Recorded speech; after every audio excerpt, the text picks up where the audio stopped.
Greetings, faculty, and welcome to this discussion about the effective use of Faculty 180, the evaluation system that we use for a variety of purposes, including annual review of all faculty in the College of Liberal Arts, Education, and Human Development. It is my pleasure today to be joined by our department chairs and school directors who will share their insights and their experiences about what makes for successful Faculty 180 submissions. This is designed to support you in helping you understand how best to showcase the work that you're doing and to understand how we evaluate that work through Faculty 180. So to start, I'll ask my colleagues to introduce themselves to those who may be new to our community, starting, John, with you. I'm John Kiefer. I'm a professor of political science. I am the chair of the Department of Political Science and the acting chair of the Department of Planning and Urban Studies. David. I'm David Barris. I'm the Associate Dean of the College of Liberal Arts, Education, and Human Development, and a professor of anthropology. Elaine. My name is Elaine Brooks. I'm a professor of Spanish, and I'm the chair of the Department of Language and Literature. Catherine. I'm Catherine Dungy, professor of history, and I am chair of the Department of History and Philosophy. Brian. Hi, my name is Brian Beabout. I'm an associate professor of education and acting director of the School of Education. Chuck. I'm Chuck Taylor, professor of music and the director of the School of the Arts. And Ryan. Hello, my name is Ryan Gray, and I'm an associate professor of anthropology, and I'm the chair of the Department of Anthropology and Sociology, coming to you from the French Quarter today. Some local color from the French Quarter. That's great. Thank you, Ryan. We are filming this at the end of the fall semester of 2023.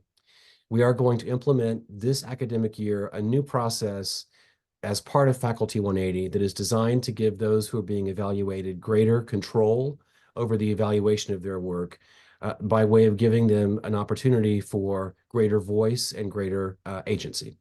What this means is that faculty across the college will complete a self-evaluation using Faculty 180. At the end of each section in which you are evaluated, you'll be asked to provide narrative comments highlighting your accomplishments and, if appropriate, explaining what may appear to evaluators to be deficiencies or gaps in your record. This model, in fact, comes from the School of Education. I'd like to ask Brian Beabout to talk a little bit about that model and the effectiveness of it there. Thanks, Samuel. While I haven't invented this evaluation approach for the School of Ed, it's been in place for some time here, and it's worked relatively well with a good track record of seeing faculty through to promotion as they've used it. Our basic approach in using self-evaluation prior to chair or director evaluation has been to have a form sent out that mirrors our departmental RTP document, and that gets emailed to all faculty who are being reviewed about a month prior to the end of the spring semester. And faculty are asked to both give us a rating that aligns with both the college and the departmental forms that they use, but also provide a short paragraph length description of the activities. Now, remember, everything's been uploaded into Faculty 180. So presentations, publications, grants, reviews, committee service, et cetera, is all there. So that's available separately. So the purpose of this document of self-evaluation is not to repeat all of those things, but it's to provide a little bit of narrative, to provide extra emphasis on things that perhaps were much more influential than our sort of standardized table we get in Faculty 180. So it allows the faculty member to sort of prioritize and explain the impact of some of the work that otherwise a chair wouldn't be able to see. And we found that to be really useful. For areas where there's been a performance that's been outstanding and maybe it dips into the normal range for a year, it allows space for a faculty member to explain a change in performance level in any of the areas that we're looking at. And so It's a quick turnaround document. Our faculty have generally had a couple of weeks to complete this so that the chairs and school directors have that back in time to do their evaluation. So when I'm evaluating my faculty, I take both their Faculty 180 sort of standardized input and their self-evaluation form, both, and then I will make ratings. Sometimes my ratings align with the self-evaluation, sometimes they do not. And that's sort of the chair's prerogative, of course. And then I'll produce a written evaluation that is based on those two sources of input, which I found is much more useful than having simply one source of input. I'm happy to take questions from anyone else here, or we can move on. All right, thank you so much, Brian. This process aligns with university policy about faculty providing a narrative reflection on their work as part of the annual review. Equally, if not more importantly, and I want to say this again to emphasize this gives greater agency and voice to those who are being evaluated. So I'm looking forward to this being an important part of the review process starting in academic year 23-24. Okay, now we'll have an open discussion in response to a couple of questions that I have for our chairs and directors who are here. I won't call on you. There's no need to raise your hand here. Just speak out if you wish to in response to any of these questions. First, how do you as chairs use Faculty 180 to evaluate those in your area? Samuel, we do very much the same kind of evaluation that the school education does. My faculty, a month before Faculty 180 entries are due, send me usually a 1-page to 2-page narrative about their teaching and their research and their service. And when I go into Faculty 180, I compare. They also send me their updated CV. And in a way, I kind of need that CV as a separate document because there are some categories that don't fit very well into Faculty 180. So I go into Faculty 180 and I do a comparison of the narrative, the updated CV, and their submitted materials into Faculty 180. So all of that together, including a rubric that I do from the departmental RTP rubric.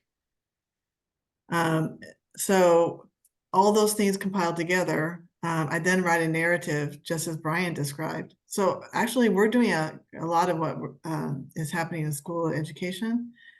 So when I'm going into Faculty 180, if I didn't have these other pieces, it would be difficult for me to just focus only on that. Thank you, Elaine. One or two others, how do you use Faculty 180 to evaluate those in your area?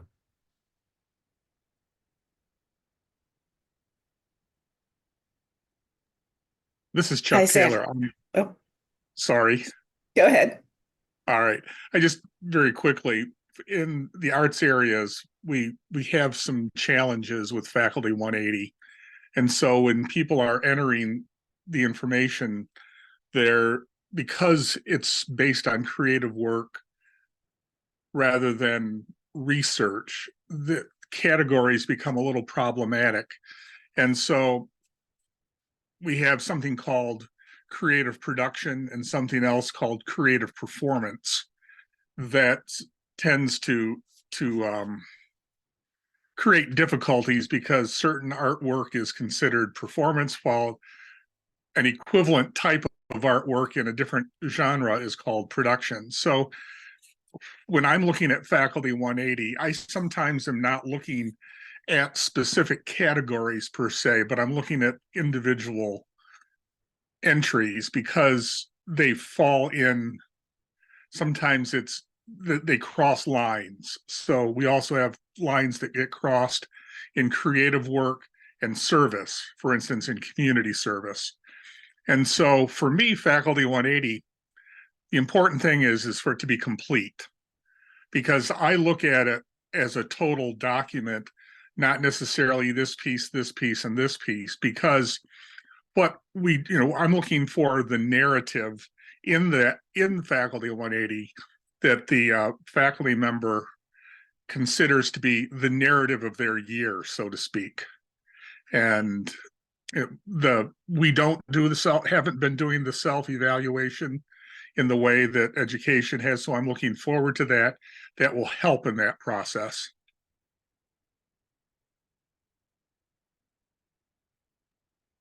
Catherine, did you want to respond as well?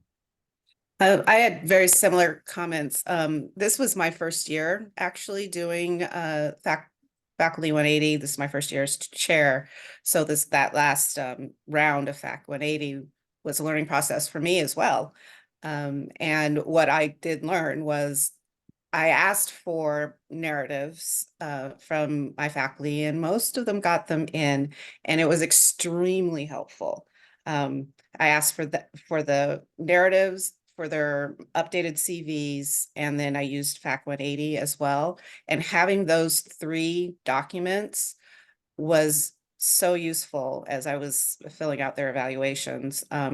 Usually I aligned with what they said in their narratives because it was a combination of their narrative, their CV, and what they put in Fac 180. The one problem that I did find is Fac 180 is often not inclusive enough. So there were things that came up in their CVs and in their narratives that was not in Fac 180. And so I was like, oh, okay, so that's a thing, and adding that in. So that's one thing I would ask, is to be really thorough in your Fac 180 entries so that we know what you're doing. If you don't tell us, we don't know what's going on. Great, thank you all. Chairs, in your view, what makes for a successful Faculty 180 submission? In other words, what do faculty do that help make clear the work they have done and the work that they want you to evaluate?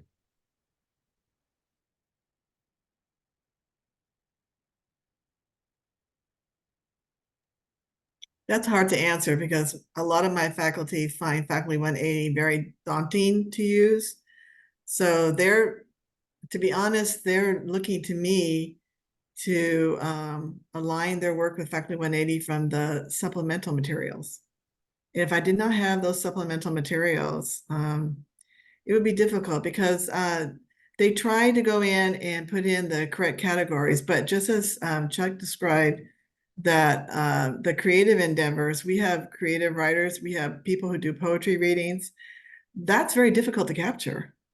And I mean, I don't know if there's an ability to change Faculty 180 to capture more activities, but it seems to me we might need to do that. But overall, my faculty are not very satisfied with Faculty 180.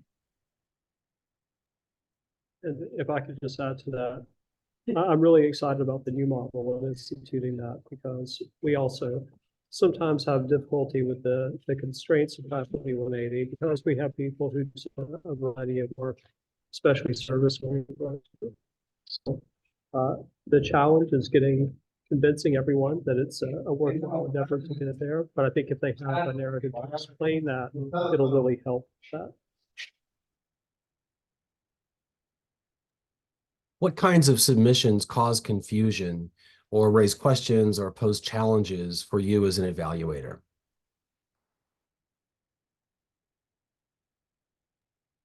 For me, the confusion was when the CV and the narrative didn't align. So again, it's telling me as the evaluator what material I have to evaluate you on.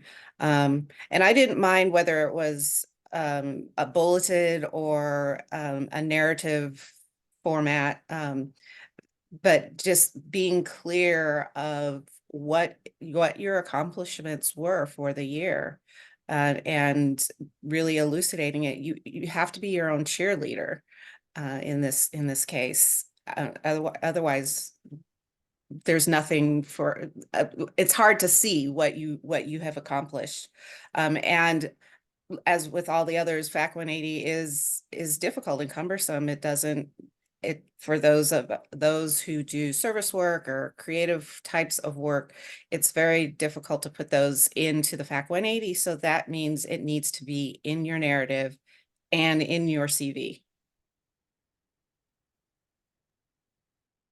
If I could just add real quickly, for me, we've all sort of touched upon this, but not just completeness of entries, but in many cases, the significance of entries.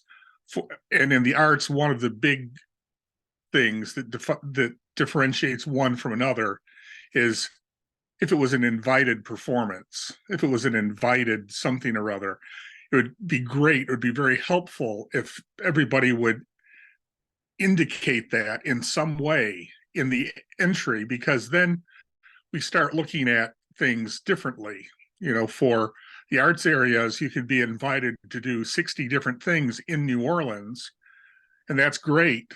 But if you get invited to one international thing, that is much more indicative of your stature in the profession. Let me echo Chuck's comments about having some sort of reference to the significance of the effort, because it certainly becomes very difficult. In the old days, when we had basically Coupa, all the applied degrees were in one place. But now we're spread out really over 2 departments. One of the other difficulties is, and I imagine you experienced some of the same, Chuck, with the diversity of disciplines that you have in your department, is knowing what's important in that particular field. We start with my own first department, political science, and I'm a public administrator, so I don't know where political scientists are supposed to be publishing or what they're supposed to be doing. Then I look at PLUS. I'm also, don't have a degree in any one of those. Urban studies tends to be more applied. MERP does. Then we have transportation. What are top journals? What's the significance? If you go to a particular conference, I don't know that. So if people write that into Faculty 180 and they say, hey, this was a top tier journal, or I was one of a few to go to this, that adds clarity. And I think faculty kind of assume that the chair, the person doing the evaluation, will be familiar with that, but it sure would be helpful if they put it in there. And again, I really love the new model. I love the idea of the new model, because you see some of these things that are written in Faculty 80, and sometimes your reaction is, that's nice. But if the person has written in there and said, oh, I was invited to an international conference, then it takes on a whole new dimension. So I think we'll go a long way with this new model. I'm excited about it too. Great. Thank you If I all. could just add one point to that, very brief. Keep in mind that when you're putting things in there, that you're also trying to tell a story to somebody who's not in your area. Yes. You're trying to tell a story to the college committee or the provost or whomever. So don't just assume that people know what each thing is. Thank you all for those comments.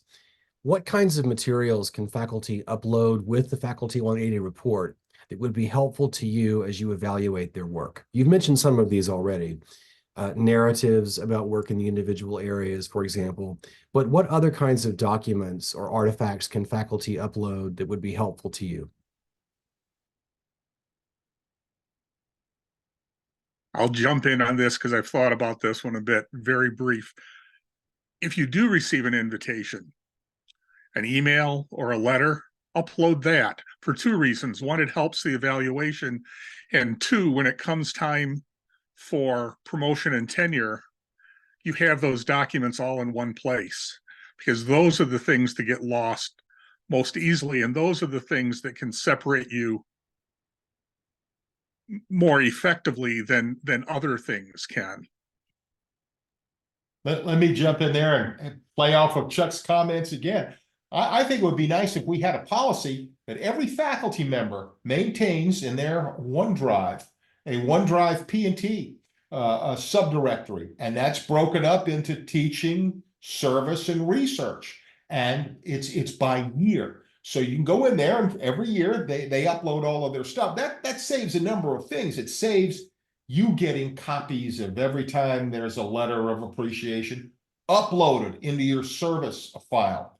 And it tends to augment Faculty 180 when it's time for your annual reviews. So you can go there and you can access, as the chair, each faculty member's shared OneDrive folder.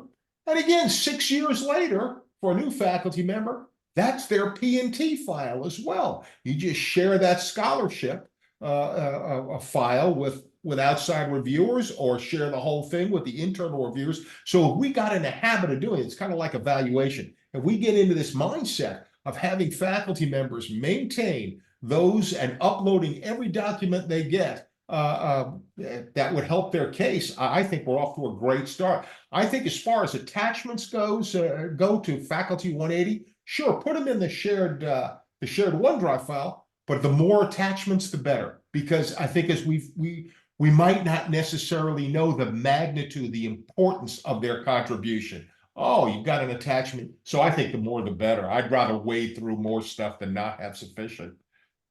And let me just jump in and follow, John, what you've just said about the use of a shared drive. It is possible to upload documents and artifacts directly into Faculty 180. And that's what I was really asking about. But of course, I love the idea of a shared drive for a variety of reasons, including providing an ongoing archive of work that's helpful at the time of the next promotion request. If that work is archived outside of Faculty 180, it's important for faculty to provide something in Faculty 180 that indicates that directs a reviewer how easily to get to that work to review. Anybody else on documents, artifacts that could be uploaded with Faculty 180 that would help you in more fully understanding the importance of the work? I'm just going to echo what everybody has said with that I always tell my students it's better to oversight than to undersight.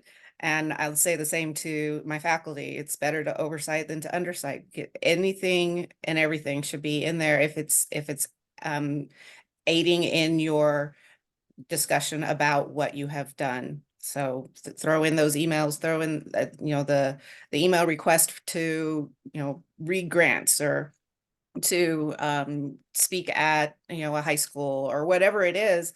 That's important, and having that ongoing at that trail, and then as Chuck and John have said, for building your file for promotion at whatever level it is, so you'll always have that there. And I would add just one short thing: do it sooner rather than later. Don't wait until the end of the semester.